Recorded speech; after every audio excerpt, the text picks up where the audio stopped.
प्यारे दर्शकों, please video को 500 लाइक और कमेंट जरूर करें। देखते हैं इस बार हमें कितने लाइक्स मिलते हैं। प्लीज सब्सक्राइब करें। Thank you so much. Chapter 2113, 3 महीने की तैयारी। झंग यी वापस तियानहा सिटी लौट आया और यांग जिंगसिन लॉरी डेक से पूछताछ करने चली गई, बिना किसी को बताए। झंग यी ने बैली चेंकिंग को बुलाया और आदेश दिया, तुरंत इस शहर के इस इलाके में मेरे लिए एक फैक्ट्री बनवाओ। वो फैक्ट्री 3000 मीटर लंबी, 500 मीटर ऊंची और 500 मीटर चौड़ी होनी चाहिए। इसे जल्दी बनाना होगा और बाहर की तरफ मोटे बैफल्स लगने चाहिए। एक भी लाइट बाहर लीक नहीं होनी चाहिए। बैली चेंकिंग ने तुरंत सिर हिलाया, जी। और कोई निर्देश? उसने झंग यी से ये नहीं पूछा कि वो क्या बनवाना चाहते हैं। बस इतना जानता था कि झंग यी की बातों को मानना सही है। मैन पावर जब चाहिए तब ले लो। अगर मटेरियल्स की जरूरत हो तो ब्लिजर्ड सिटी या डेंग फैमिली से मांग लो।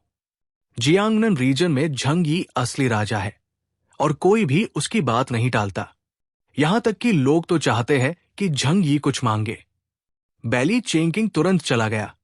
झंग यी की मांग के अनुसार उसने एक एलिट वर्कर्स की टीम इकट्ठा की और फैक्ट्री का निर्माण शुरू करवा दिया। 21वीं सदी के मिड प्रोडक्टिविटी के साथ ऐसी फैक्ट्री बनाना कोई मुश्किल काम नहीं था। ऊपर से बहुत से एलियंस अब वर्कर्स बन चुके थे, जिससे हैवी लिफ्टिंग, मटेरियल्स का स्मेल्टिंग, इलेक्ट्रिक वेल्डिंग, असेंबली जैसे काम बहुत तेजी से होने लगे। झंग यी अपने कमरे में लौटा और नर्म बिस्तर पर आराम से लेट गया। अब उसे बस इंतजार करना था। शेंगजिंग और नॉर्थ ईस्ट रीजन से जवाब का इंतजार, यांग जिंगसिन के बैटल प्लान के पूरा होने का इंतजार और लू केरन के एनर्जी प्रेपरेशन का इंतजार। इसके बाद उसे 6 मेजर रीजन्स की ताकत को एकजुट करना था और वुलियन एम्पायर की मूवमेंट्स पर नजर रखनी थी। जब तक कोई बड़ी गलती नहीं होती, ये युद्ध उसके प्लान के अनुसार ही शुरू होगा। जीत कोई बड़ी बात नहीं होगी। डिंग डागा, डोरबेल बजी और इंटेलिजेंट सिस्टम ने झू कीर का चेहरा प्रोजेक्ट कर दिया। झंग यी, क्या तुम कमरे में हो? क्या तुम्हें प्रेस करूं? झंग यी ने दरवाजा खोला और फिर से बिस्तर पर लेट गया, सिर वेलवेट पिलो में दबा लिया। क्या? टाइमिंग परफेक्ट है। पूरा दिन दौड़ भाग में निकला। शरीर थोड़ा दुख रहा है। एक बढ़िया मसाज दे दो ना। झंग यी पूरे दिन हुएक्सू किंगडम में दौड़ते रहे। फ्रिमॉन्स और अंडरग्राउंड वर्ल्ड भी गए। थकान तो लाजमी थी। झू कीर को पता था कि झंग यी लौट चुके हैं। वो सेंसिटिव थी, जानती थी झंग यी थके हुए होंगे। 4 साल से दोनों साथ थे, एक दूसरे को अच्छी तरह समझते थे। इसलिए वो हमेशा की तरह झंग यी के कमरे में आ गई। उसने अपने जूते उतारे, बिस्तर पर आकर झंग यी की लोअर बैक पर बैठ गई और अपने नर्म हाथों को झंग यी के कंधों पर रख दिया। तुम्हारे शोल्डर्स इतने सख्त क्यों हैं?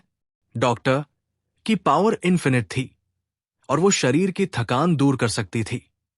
उसके हाथों में एक हल्की सफेद रोशनी उभरी और झंग यी के शरीर पर असर डालने लगी, जिससे वो एक सुकून भरी आह भरने लगा। थोड़ा और जोर लगाओ। झंग यी ने आंखें बंद कर ली और शरीर की राहत का आनंद लेने लगा। तुम खुद पर बहुत ज्यादा प्रेशर डालते हो रोज, झू के ने धीरे से कहा, थोड़ी नाराजगी के साथ। असल में इतनी जल्दी की जरूरत नहीं है। वुलियन एम्पायर की धमकी अभी इतनी नजदीक नहीं है। वो हुएक्सू किंगडम पर इतनी आसानी से हमला नहीं करेंगे। और जब कोई प्रॉब्लम आती भी है तो 6 डिस्ट्रिक्ट्स मिलकर स्ट्रैटेजी बनाते हैं। तुम्हें सारी जिम्मेदारी अकेले क्यों लेनी पड़ती है? बहुत थकाने वाला है ये सब। झू के ने झंग यी के सिर की तरफ देखा। उसकी आंखों में चिंता थी और उसके हाथों की ताकत थोड़ी और बढ़ गई। डॉक्टर की एबिलिटी एक्टिवेट होने से झंग यी की मांसपेशियां ढीली हो गई और उसका मूड भी शांत हो गया। पिछले 3 सालों में उसने झंग यी के हर एक्शन को देखा है। जब भी खतरा आता, झंग यी सबको पीछे करता और खुद सामने खड़ा होता। वो मुंह से कड़वी बातें कहता है, लेकिन दिल से सबसे ज्यादा केयरिंग है। क्या ही दोरंगी इंसान है। झू के ने प्यार से सोचा। 3 साल पहले अगर कोई कहता कि वो इस ठंडे, बेरहम दिखने वाले इंसान के साथ होगी, तो शायद वो हंस देती। झंग यी ने मसाज का पूरा मजा लिया और बोला, जो लोग सिर्फ मीट खाते हैं वो स्वार्थी होते हैं। उन्हें सिर्फ अपनी छोटी सी जमीन की चिंता होती है। जब तक दुश्मन उनके दरवाजे तक ना आए तब तक वो कोई रिस्क नहीं लेते। ओह, क्या मैं झंग यी कोई एडवेंचर लवर हूं? नहीं, मैं बस जानता हूं कि टेम्पररी कंफर्ट धोखा है। अगर मैं और स्ट्रांग नहीं बना तो किसी दिन इसी केओस में मारा जाऊंगा। मसाज के बाद झंग यी अचानक पलटा और झू केय को अपने सीने में भर लिया, उसकी हल्की सी चीख के साथ। झंग यी ने अपनी आंखें बंद की और अपनी प्रेमिका की गर्मी को महसूस किया। मुझे इस घर को बचाना है। जो कोई मेरी खुशहाल जिंदगी को तबाह करेगा उसे मैं कभी माफ नहीं करूंगा। झू केय ने झंग यी के चेहरे की तरफ देखा। उसकी भौहें तलवार जैसी सख्त थी। उसने धीरे से उसके माथे को चूमा, जैसे उसके दिल की सारी चिंताओं को मिटा देना चाहती हो। सब कुछ ठीक होगा। उस रात झंग यी बहुत गहरी नींद में सोया और सपने में उसने खुद को अंडरवर्ल्ड के गेटकीपर को कुचलते हुए देखा। जब वो उठा तो सुबह के 10 बज चुके थे। झंग यी के उठने के बाद यांगसिया ने एक इंसुलेटेड बॉक्स में उसके लिए नाश्ता रखा था। जैसे ही वो लिविंग रूम में आया, यांगसिया खाने के साथ आ गई। कुछ खा लो, कल पूरे दिन थके रहे तो केय ने हमें मना किया था तुम्हें सुबह उठाने से। झंग यी ने सिर हिलाया, खाना खाया और पूछा कि रैन कहाँ है? कि रैन अब भी बिजी है। उसने और म्यू यान ने सुबह खाना खाकर काम शुरू कर दिया था। झंग यी ने पानी में उंगली डुबोकर टेबल पर 3 लिखा। 3 महीने। फिलहाल की योजना है कि 3 महीने में सब कुछ तैयार हो जाए। पूरी तैयारी के बाद ही युद्ध शुरू करेंगे।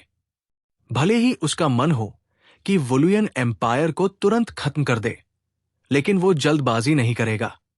ये युद्ध बहुत अहम और खतरे से भरा है। इसमें कोई गलती की गुंजाइश नहीं है। इसलिए जो तैयारी चाहिए वो 100% नहीं बल्कि 200% या 300% होनी चाहिए। खाना खाते हुए झंग यी ने ईस्ट चाइना सी रीजन से कांटेक्ट किया। कॉल भेजते ही ली ग्वांगजियाओ ने उठाया। गुड मॉर्निंग ली शुआई। क्या गुड? हमारा बेस कैंप अब कीचड़ बन चुका है। इससे बुरा क्या होगा? ली ग्वांगजियाओ सुबह से ही चिड़चिड़ा था। क्या हुआ? तुम खुश नहीं लग रहे। चैप्टर 2114 एक जहाज काफी नहीं। ली ग्वांगजियाओ ने झंग यी से कहा, चूंकि तुम यहां से चले गए थे इसलिए तुम्हें पता नहीं होगा कि अब क्या चल रहा है। अभी हमारे साउथ ईस्ट कोस्ट पर सिर्फ दोघाई सिटी बची है। वुलुयन एम्पायर के लोग रोज पेट्रोल करते हैं और अगर उन्हें कोई हलचल दिख जाए तो तुरंत हमला कर देते हैं।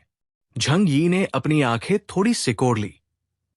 ये तो अच्छी बात है। असल में झंग यी का यही प्लान था, लेकिन सामने गुस्से में बैठे ली ग्वांगजियाओ को देखकर उसने ये बात जाहिर नहीं की और बोला, ये तो बड़ी परेशान करने वाली बात है। वुलुयन एम्पायर का साउथ ईस्ट कोस्ट पर लगातार हमला करते रहना इस बात का संकेत है कि निकट भविष्य में वो कोई बड़ा हमला नहीं करने वाले। इसके उलट अगर सब शांत हो जाए तो शायद कोई बड़ा हमला आने वाला हो। ड्रैगन क्लैन की डिटरेंट पावर को नजरअंदाज नहीं किया जा सकता। झंग यी इस समय का फायदा उठा सकता है। झंग यी, तुम सोच क्या रहे हो? तुमने कहा था उन्हें सबक सिखाओगे, लेकिन अब ब्लिजर्ड सिटी जा रहे हो। तुम लड़ाई करोगे भी या नहीं? ली ग्वांगजियाओ अब झंग यी की सोच को लेकर काफी कंफ्यूज था। झंग यी मुस्कुराया, लड़ाई तो करनी ही है, लेकिन सोचे समझे ढंग से और पूरी प्लानिंग के साथ। अरे छोड़ो यार, तुमसे अच्छा मैंडरिन तो मैं बोल लेता हूं। झंग यी ने टेबल पर उंगलियों से थाप दी, कुछ पल सोचा और कहा, चिंता मत करो। दोघाई सिटी अब अंडरग्राउंड है, तो अगर थोड़ा बहुत हमला भी हुआ तो भी ज्यादा नुकसान नहीं होगा। और अगर सही से पलटवार करना है तो पूरी तैयारी करनी होगी। थोड़ा इंतजार करो, मैं तुम्हें ऐसा जवाब दूंगा जिससे तुम खुश हो जाओगे। हालांकि वो एलाइज थे, फिर भी झंग यी ने अपनी असली योजना ली ग्वांगजियाओ को नहीं बताई। अभी सबको यही लग रहा था कि झंग यी बस बदला लेना चाहता है। किसी को ये अंदाजा भी नहीं था कि वो पूरे वुलुयन एम्पायर को मिटा देना चाहता है। बड़ी चीजें छुपाकर ही पूरी होती है। ली ग्वांगजाओ को संभालने के बाद झंग यी ने कोस्टल इंटेलिजेंस को समय पर शेयर करने को कहा, लेकिन सिर्फ उसी पर भरोसा नहीं करते हुए झंग यी ने डेंग शेंटोंग को भी कोस्टल एरियाज की जानकारी इकट्ठा करने के लिए कहा। डबल इंश्योरेंस से थोड़ा सुकून मिला। झंग यी ने आराम से ब्रेकफास्ट खत्म किया। तभी बैली चेंकिंग वहां पहुंचा। कैप्टन, जो फैक्ट्री बनवाने को आपने कहा था वो तैयार हो चुकी है, कृपया आकर रिव्यू कीजिए। झंग यी ये सुनकर थोड़ा चौंक गया। इतनी जल्दी बन गई? मुझे लगा था 3 से 5 दिन लगेंगे। बैली चेंकिंग मुस्कुराया। आपका ऑर्डर था। ब्लिजर्ड सिटी में सबने मिलकर काम किया। एयरपोर्ट और वेयरहाउस से मटेरियल्स सीधा उठा लिया गया। साइट पर ले जाकर एक्सपर्ट्स ने उन्हें असेंबल और वेल्ड कर दिया। रात भर में काम पूरा हो गया। झंग यी को तो बस एक ऐसी जगह चाहिए थी जो सिक्योर हो, इसलिए मटेरियल्स और क्राफ्ट्समैनशिप को लेकर कोई हाई डिमांड नहीं थी। लेकिन फिर भी बैली की स्पीड देखकर झंग यी बहुत खुश हुआ। तुम पूरी रात बिजी रहे हो, अब जाकर आराम करो। झंग यी ने उसके कंधे पर हाथ रखा और यांग सिया से कहा, शियाओया, बैली ने अब तक कुछ खाया नहीं, इसे खाना दो ताकत के लिए। यांग सिया ने मुस्कुराते हुए सिर हिलाया। ठीक है कैप्टन बैली, थोड़ी देर रुकिए। बैली चेंकिंग थोड़ा शर्मा गया। उसके गाल लाल हो गए और बोला, कैप्टन, नहीं नहीं, मैं कुछ हल्का खा लूंगा। मुझसे मिलने आए हो तो खाना भी खाओ। झंग यी ने उसे टेबल पर बैठा दिया। चलो पहले फैक्ट्री देख ले, जहां जरूरत हो वहां सुधार करेंगे। जल्दी काम खत्म करें ताकि तुम्हारा मेन काम डिले न हो। Don't worry, don't worry. Jhang यी ने घड़ी देखी और पाया कि कोई जल्दी नहीं है। ये इसलिए नहीं कि समय ज्यादा था, बल्कि इसलिए कि इस समय करने को बहुत कुछ था। सुपर बैटलशिप पर ध्यान देना उतना जरूरी नहीं था। झंग यी ने बैली को खाना फिनिश करने दिया, फिर लू केरन को मैसेज भेजा। केरन, लिविंग रूम में आओ, तुम्हारे लिए एक बड़ा सरप्राइज है। लू केरन म्यू यान के शैडो स्पेस में और उसको प्रोसेस और रिफाइन करवा रही थी, लेकिन मैसेज मिलते ही वो सारा काम छोड़कर भागते हुए बाहर आ गई। जब वो लिविंग रूम पहुंची, उसका चेहरा अब भी कोल्ड डस्ट से सना था। उसने ग्लव्स उतारे और उत्सुकता से इधर उधर देखा। ब्रदर, क्या सरप्राइज है मेरे लिए? झंग यी कुर्सी से उठते हुए बोला, चलो बाहर चलते हैं, वही दिखाता हूं।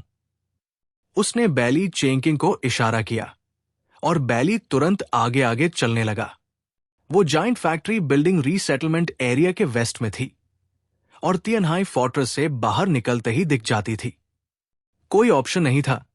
वो इतनी बड़ी थी कि पूरी सेटलमेंट पर एक पहाड़ जैसी छाया कर रही थी। अगर दोपहर होती तो आसपास की धूप भी इससे छिप जाती। 500 मीटर ऊंचा फैक्ट्री बिल्डिंग एक रात में बन गया। ये इंजीनियरिंग का एक चमत्कार ही था। झंग यी भी देखकर हैरान रह गया। एक्स्ट्राऑर्डिनरी पीपल का एरा सच में चमत्कारों से भरा है। अरे वो क्या है, कितना बड़ा है? लू केरन ने आंखों पर हाथ रखे और चौंकते हुए कहा, चलो पास चलकर खुद देख लो।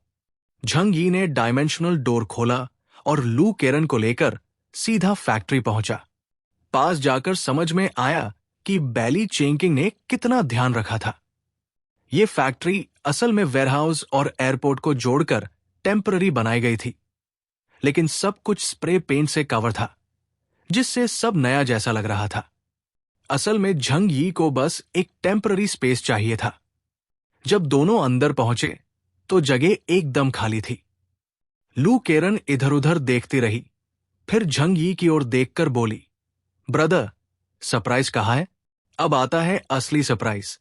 झंग यी ने उसे फैक्ट्री के एज तक लाया और डायमेंशनल गेट खोला। अगले ही पल एक विशाल मेटल मॉन्स्टर धीरे धीरे उस गेट से बाहर आने लगा। लू केरन ने पहले उसे देखा। उसकी आंखों में थोड़ा डाउट था। इतना बड़ा और मेटल से बना, क्या ये कोई सुपर वेपन है? लेकिन जैसे ही वो सुपर बैटलशिप का शरीर धीरे धीरे बाहर आता गया, लू केरन की आंखें फैलती गई।